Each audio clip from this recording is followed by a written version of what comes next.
Boas tardes, imos a entrevistar a responsable da Academia de Inglés San Patrick e vamos a comenzar a entrevista. Neves, como empezaches no mundo dos idiomas? Empecé hai 29 anos en Aranjuez, unha empresa familiar con profesorado nativo que nos gustaba a idea de montar unha empresa de inglés e poder aportar o noso conhecimento e a nosa experiencia.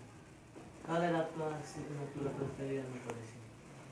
As preferidas, por exemplo, inglés non era, porque estudiei francés, quizás a literatura, non me gustaba demasiado as materias de ciencias, pero si a literatura o idioma. Que te animou a montar esta academia?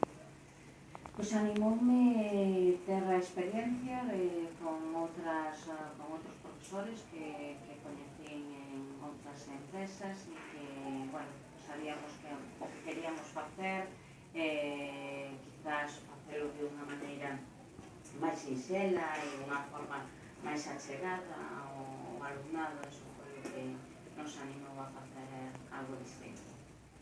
Que crees que pode aportar unha estancia no estranxeiro? Pois pode aportar moitas cousas dependendo do perfil do alumnado. Se ten o interés de ir e estudiar, a verdade que me parece que é unha boa experiencia, que se fan grandes avances, pero sempre que un vaya en solitario e non en grandes grupos, porque ao final moitas veces suele pasar que é unha boa experiencia, é divertido, está ben coñecer como se vive en outros lugares, pero o obxectivo de aprender dunha forma máis intensa o idioma algunhas veces non se acaba, pero sin embargo, se o perfil do alumnado ten claro que sí, que o que ten que facer é aproveitar ao máximo esa estancia convivindo ca xente nativa, me parece unha boa experiencia. Cales deben ser as características das persoas que traballan na academia?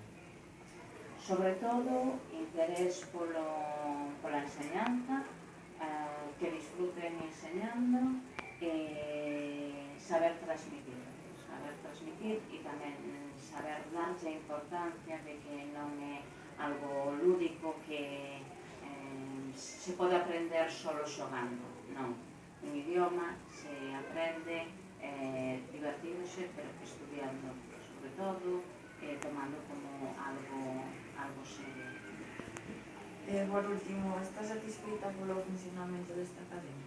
Sí, moito. Sí, por ser un grupo compacto e un grupo bueno, que lle gusta o que fai. Bueno, pois moitas grazas pola entrevista. Gracias a vos.